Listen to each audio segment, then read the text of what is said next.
No, it's just mid. Thanks for watching, and don't forget to subscribe. See you in hell, Jedi.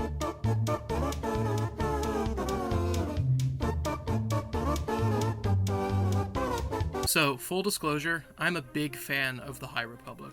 I got into it last year as a part of getting deeper into the Star Wars expanded universe as a whole, and have been a certified High Republic enjoyer ever since. I think that the time period lends itself to unique Star Wars stories, and the writers that Lucasfilm gathered in order to work on it bring a lot of depth to the setting and the kinds of characters it follows. I've been working on a large video that covers the content from Phase 1 that I read and listened to last year, and I had originally intended for it to come out before the Acolyte, so that it would serve as an introduction to Star Wars fans who had never heard of it, so that they would know what it was capable of.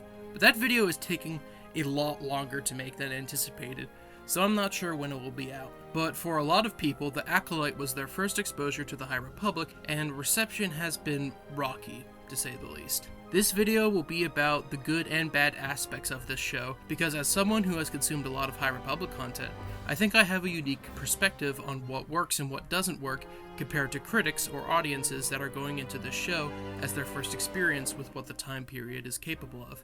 While there's stuff I enjoyed, there's also stuff that I don't think was handled well. Just because I'm a fan of this time period doesn't mean I'm not going to criticize stuff that I don't think was well done. Also, spoilers from here on out, so you've been warned.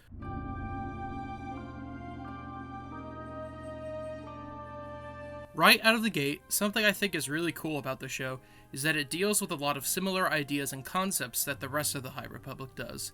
A simple aesthetic one is that the Jedi of this time have both temple robes and field robes. And there's also a much larger variety of lightsaber colors compared to the prequels. There's also bigger elements, such as the hyperspace disaster that's mentioned offhand in Episode 7 is the event that kicks off Phase 1, or the existence of groups with alternate perspectives on the Force is a big thing that Phase 2 deals with. There's also the fact that Vernestra Rwoh is one of the longer-lived Star Wars races, so if you liked her in the show, there's already a ton of content about her in this time period. If there are ideas and concepts you really liked in the show, or as we'll see later, I thought could have been handled better, there's other content in the High Republic that explores these themes as well. I love the way that the show explores Sol and Indara's team.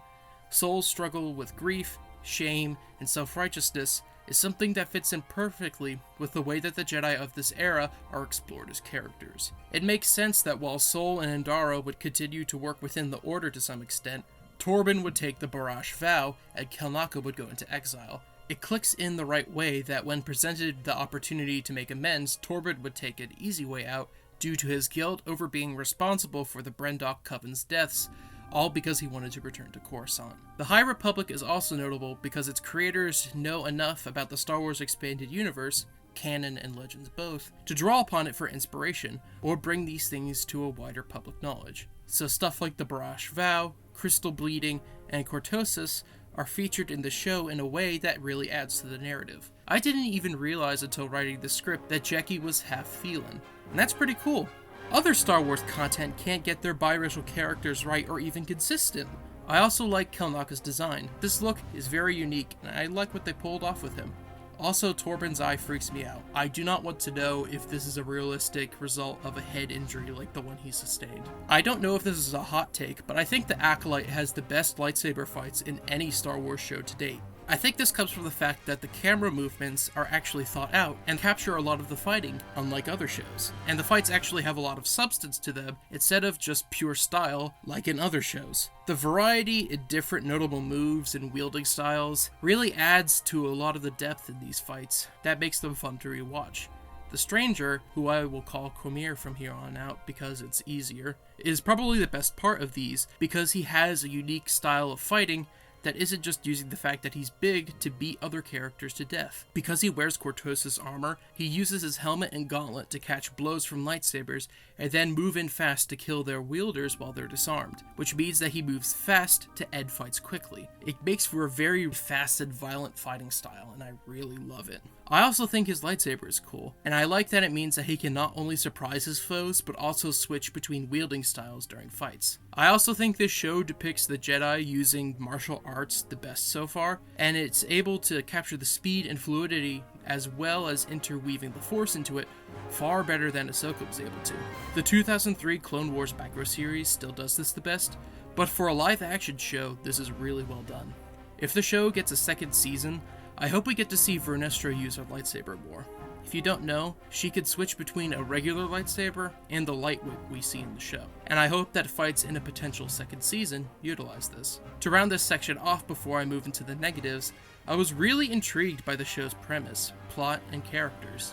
I was hooked by the premise of a Jedi-focused murder mystery, as well as the fact that the Sith are playing an active role in the High Republic. The High Republic focuses on original villains, so Sith appearing as anything other than the past tense is very notable. I think that this, plus the additional mystery of the twins Osha and May being seemingly created by a vergence in the Force similar to Anakin, although apparently the point that they're not as good as he is was lost on people, was really interesting to follow. I think it was interesting for both of them to go on opposite character arcs over the course of the season, even if I'll get into some thoughts on the finer details about that. I think Sol is the heart of the show, and that's part of Lee Jung-jae's amazing performance. I thought he was great in Squid Game, and I think he's great in this. I think it's awesome that he cared enough about this character that he learned to speak English, and drew inspiration from Qui-Gon Jinn in order to flesh his character out. Across all of Star Wars, movie, TV, books, anything, who is your favorite character? Qui-Gon Jinn. Based! Sol really captures both the fact that the Jedi in the High Republic are a force for good, as well as the fact that almost every Jedi protagonist struggles with their emotions and morals. I honestly thought that the reveal of a lot of questionable stuff he did would be a lot more shallow, but I like how the show explored his complexities as a person. But on that note, I think it's time to delve into the bad. Honestly, I kind of think that a lot of my complaints about this show are kind of basic, but since most people are acting like this show killed the franchise, I think I'll go over them because I feel like my complaints are a bit more reasonable. I have died before. I think the show's biggest failure is in building up the ideologies of Quamir and the witches of Brendok as legitimate oppositions to the Jedi. The High Republic isn't above criticizing the Jedi, but outside of the show exploring this with the 4 Jedi May wants to kill, and Senator Rancourt's call for an external review, which is just based, honestly, the show's commentary on the Jedi is very weak. I don't really understand a lot of the Coven's ideology besides the fact that they're a cult in effectively everything but name. They value homogeny over individuality, and they effectively call upon the dark side, especially because it looks like they have a dark side nexus in their compound, similar to the one on Octo. But the weak link is by far their leader, Anastasia. I love Mother Coral. She's great. I love her design, and she's a piece of shit, just like any cult leader should be. But Anastasia falls short in comparison. The show cannot decide if she's the powerful, manipulative leader of a dangerous group, or if she's a good mom trying to do the right thing in a bad situation. And that leads to confusing moments where one minute she'll use the dark side to intimidate the Jedi, but also decide to willingly let Osha leave the Coven to be trained by the Jedi against everyone else's wishes. By comparison, the Path of the Open Hand from Phase 2 is a much more developed group with an ideology that you can understand, and is led by one of the most evil characters I've ever encountered in a Star Wars story. Though I admit that it is unfair for me to compare the two, because of how much content has developed the Path in comparison to the Witches. This lack of depth is also present with Quamir. Outside of the 5th episode, amazing in its own way for how he speaks only in one-liners, She was a child. You brought her here. his ideology isn't really explored outside of, I want to do what the Jedi won't let me. I do think that this is mainly because we'd see more of it in a potential second season, especially with things like the show hinting at the fact that he was Vernestra's former Padawan. But it's understandable why people were confused on whether or not he was a Sith, a Dark Jedi, or a Knight of Ren. We are.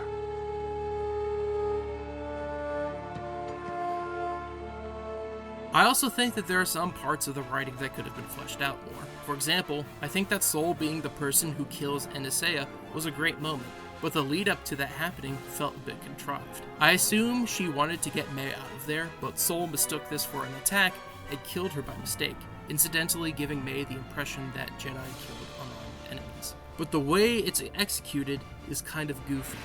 Outside of a few exceptions, I think a lot of the characters are pretty shallow. Some of that's intentional. I don't think we really need to explore the 3 Jedi who die too much, because the important things we need to know about them, besides the fact that they're dead, are in the flashbacks. But this does matter for characters whose deaths are supposed to have impacts. While I got a sense for who Yord and Jecki were as people, Yord was a rule-following nerd with a softer side, and Jecki was socially awkward but skilled in lightsaber combat. They felt very shallow, and most of the shock of their deaths were from the fact that they died in a Disney Plus show. It's pretty common for the High Republic to actually kill off characters, and only bring them back when it won't ruin the tone, but it was a bit surprising that this was translated into the Acolyte. But a welcome one. Sol's death was impactful because, in my opinion, he was the most fleshed out character in the show. These writing issues also affected how I viewed Osha and May's arcs. While I like that May realizes that she's in over her head before her memories are wiped, while Osha falls to the dark side, killing Sol and bleeding his lightsaber crystal, I feel like these developments contradict things established about them in the flashbacks. I don't know if May just has no self-control, but it is not a normal thing for a child to torture animals like this. It also feels like the show retroactively condemns Osha for wanting to leave a cult-like environment and praises May for wanting to stay as a part of it, who we previously thought would rather kill her sister than let her leave it. I like that some of this wrong impression is because we're learning May's perspective compared to Osha's, but it feels a bit convenient. I also don't like the fact that May effectively killing Pip by factory resetting him went unaddressed outside of this scene. I know that Star Wars content is pretty consistent about treating droid characters horribly, but the fact that a character's death was handled like this is pretty stupid. Also, the fact that factory resetting him turns his lights red is goofy and not really in a way that works. And since we're on the subject of Osha, while I like Osha's fall to the dark side, it feels like she forgot about a lot of the bad stuff Quamir did in order to want to train with him in the finale. But then again, I'd probably listen to him too if he had a body like that. But by far, I think the worst part of the show is the discourse surrounding it, which is genuinely aggravating because of how inflammatory and disproportionate it has gotten. And I'm not even talking about the people complaining about the show being woke. I'm mainly talking about the impotent nerd rage and people who would post inflammatory articles. Like, I agree with the sentiments of a lot of these articles, and these are conversations that have been long overdue about the shittier aspects of the Star Wars fandom. But really? This is the show that makes you write this? Because it was set in a new time period with very little to no fan service outside of a handful of long-lived characters that would realistically show up in it, the Acolyte and by extension the High Republic was almost destined to have a rough reception with the general public.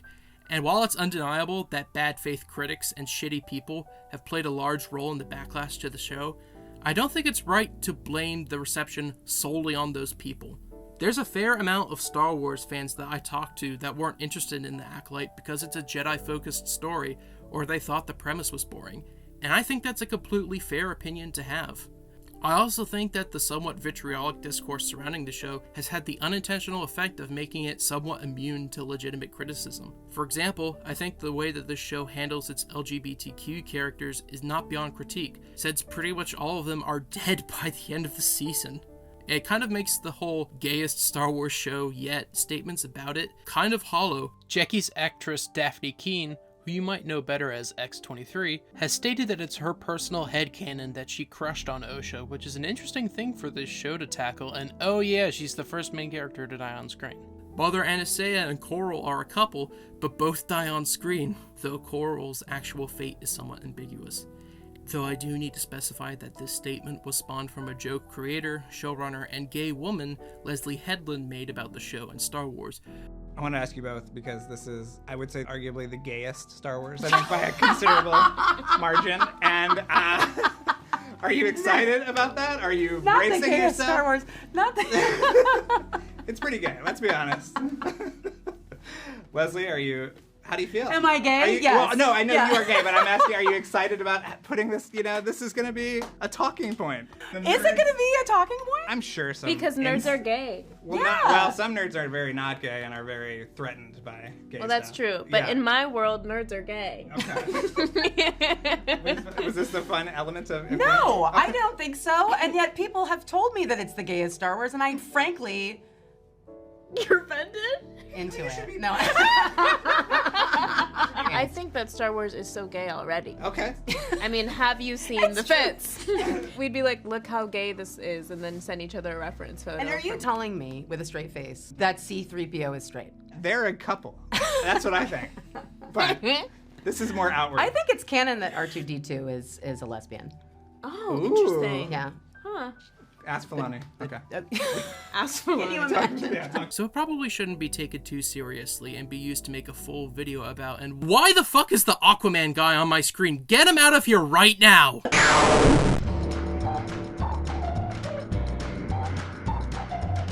Also, it's worth saying that I'm sure that Headland is doing this for story reasons and not just a queer bait because she's not Stephen Moffat. And before this video is over, I want to make fun of the stupidest part of the discourse surrounding this show, and it's stupid nerd complaints made by stupid nerd babies. So let's go over them now. Some of these were actual complaints made by Star Wars fans, and some are ones that I expect were made, but I don't engage in Star Wars discourse outside of friend groups or Discord servers because I actually value my sanity. No, Osha and May do not ruin Anakin, because they are actually much weaker than he is. Osha and May are an artificially created virgins in the Force, created by the Coven for their own purposes. I carried them. I created them. Anakin was a naturally created virgin in the Force. Who was his father? There was no father. I carried him. I gave birth. I raised him. I can't explain what happened. I've encountered a virgins in the Force. Located around a person? A boy. His cells have the highest concentration of midichlorians I have seen in life. It's possible he was conceived by the midichlorians. I thought that they might be Bond twins, because that's something the High Republic has done before, but they're quite literally two sides of the same coin. It's even in the show. You are not twins. You and the Osha are the same person. I can't believe people were so ready to say that the guy who blew up the Death Star was ruined. What have you done? No, the compound doesn't burn down for no reason. May started an electrical fire when she burned Osha's journal. I do admit that it's a bit weird in the original flashback, but since the Coven's compound used to be an old mining outpost, it makes sense that the wiring is faulty enough that the burning journal could set up a chain of events that ends up destroying a lot of it. I'm gonna be honest, I didn't even know this was Key Addimundi until people started freaking out about it online. The High Republic has featured a Syrian Jedi before, so I thought that it was an extra like the Keldor Jedi. But I could care less if this ruins lore that nobody cared about until he popped up in this show. Though I do think it's funny that now male Syrians retroactively have to live longer in order to justify this change. The scene where Osha and Jeki discuss Bazil's pronouns isn't woke pandering. It's Osha trying to learn more about this alien. Is he or they with us? Do you understand what the Bazil is saying? His name is Bazil, and yes, although most Padawans want to learn Shariwak, I took it upon myself to learn a language a little more nuanced. Nerd! Do you know what gender this thing is without asking? If you do, you're lying. No, Plagueis didn't get the idea to influence the midichlorians to create life from the witches. If anything, Osha would have been interesting to him because she is living proof that his own research into the subject might be possible. Harry tells me you're quite the science whiz. You know, I'm something of a scientist myself. And while on the subject, Cormier existing doesn't ruin Palpatine being Plagueis' apprentice either. I wouldn't be surprised if a second season explored Cormier being a failed apprentice who dies before Plagueis takes Palpatine on. And finally, why didn't Yoda appear in the show? Real reason is probably budgetary reasons, because I can't imagine a Yoda puppet being cheap. But we all know that the real reason is because Yoda can't be bothered to get involved in galactic events unless he needs to cover up information. Cover up this discovery. We must. No one, not even the Chancellor, may know.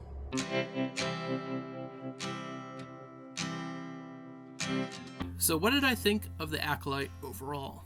I liked it fine. A little full of itself, but good music and imagination. Out of all of the High Republic content I've consumed, I think it's honestly the weakest story out of all of them, which still puts it above most other Disney Plus Star Wars content. I may have some issues with the way the story handles its messages and themes, but the fact that those were actually engaged with by the protagonist and not just the other cast members puts it leagues above something like Ahsoka. Disney brought him back. They're gonna make him do this till he's 90. I think that in a second season they could take a lot of the legitimate criticism and make the show be much stronger. Oh, this video took so long to come out that the show was officially canceled. so I'm recording this section now in order to give my thoughts.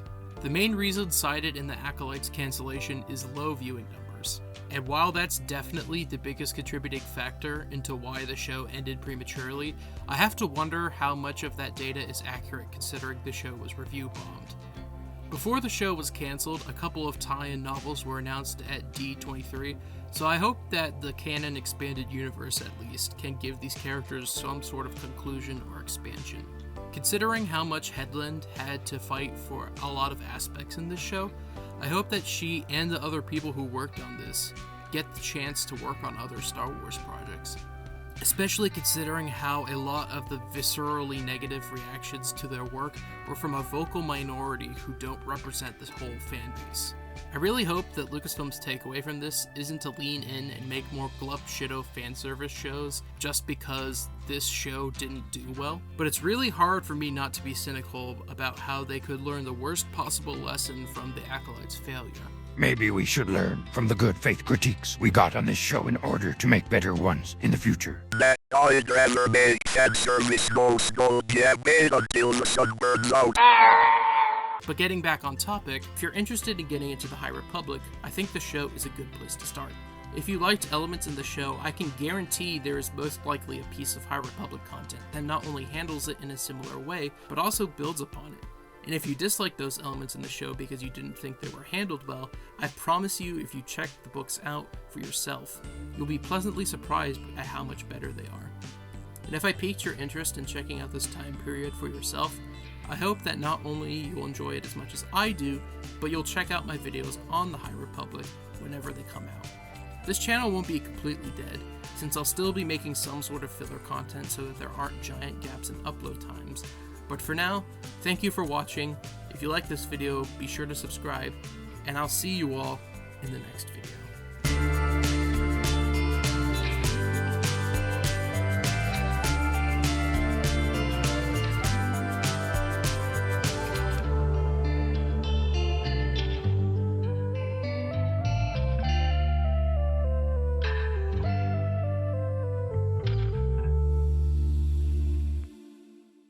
Ever hear the tragedy of Darth Plagueis the Wise?